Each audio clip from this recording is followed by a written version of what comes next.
Sisa pepejal akan dikutip oleh lori sampah dari kawasan perumahan, komersial, institusi dan kemudahan awam di 4 daerah iaitu Tampin, Rembau, Kuala Pilah dan Jempol.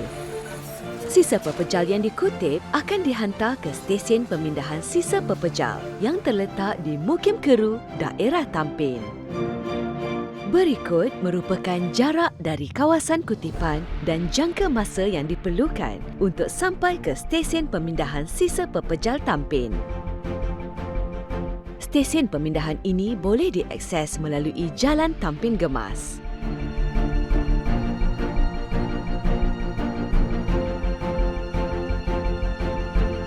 Persimpangan dan jalan masuk yang baru akan dibina untuk memudahkan operasi dan mengurangkan kesesakan di Jalan Tampin Gemas. Jalan masuk sepanjang 550 meter dapat menampung bilangan kenderaan semasa operasi pada waktu puncak.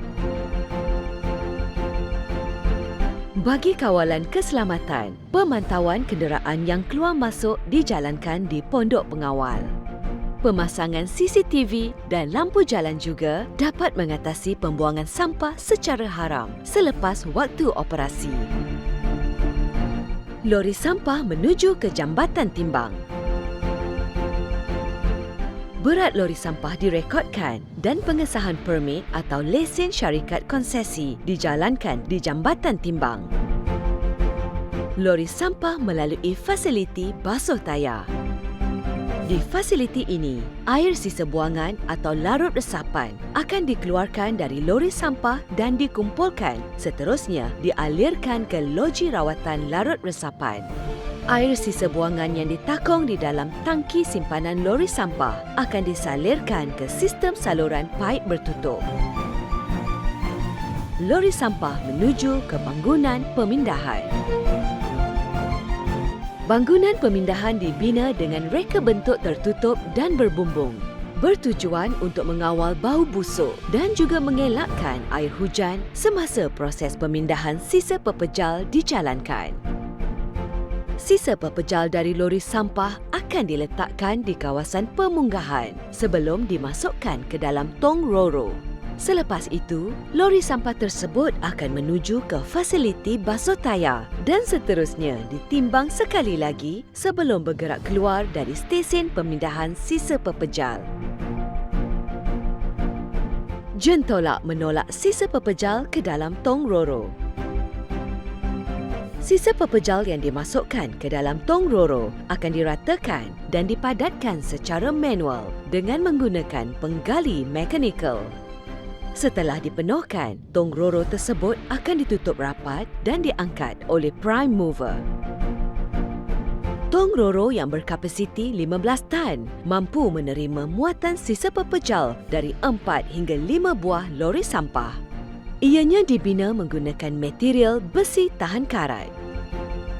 Pintu tepinya dipasang dengan rubber seal untuk mengelakkan ketirisan larut resapan sepanjang operasi pengangkutan.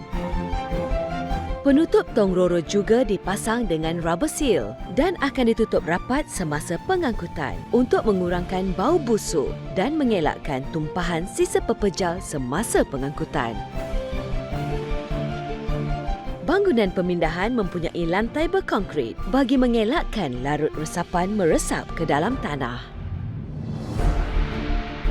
Pencemaran bau dikawal dengan kaedah semburan mikroorganisma secara berkala. Lantai akan dicuci dan dibersihkan setiap hari selepas waktu operasi. Semua lori yang keluar dari stesen pemindahan akan melalui fasiliti basuh tayar. Tayar lori dibasuh bertujuan untuk memastikan kebersihannya sebelum keluar dari stesen pemindahan.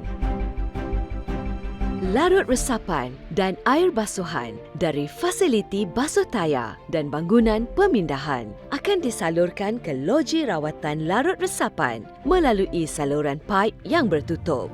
Larut resapan yang terkumpul dirawat di loji rawatan untuk mematuhi peraturan kualiti alam sekeliling sebelum dilepaskan ke alur sungai yang terdekat. Lori Prime Mover yang bergerak keluar membawa sisa pepejal ditimbang dan beratnya akan dicatat. Stesen ini akan dilengkapi dengan landscape dan tumbuh-tumbuhan bagi mengurangkan pencemaran bunyi dan bau. Persimpangan di Jalan Tampin Gemas akan dinaik taraf dan dipasang lampu isyarat untuk pengurusan lalu lintas dan untuk memastikan keselamatan pengguna jalan raya yang lain. Seterusnya, lori Prime Mover akan menuju ke kemudahan bersepadu ladang tanah merah dengan melalui Jalan Tampin Gemas.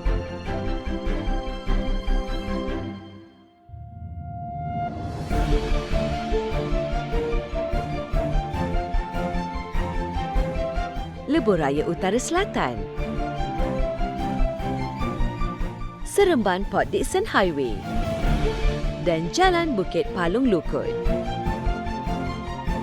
Masa yang diperlukan lebih kurang 80 minit dengan keadaan trafik yang normal.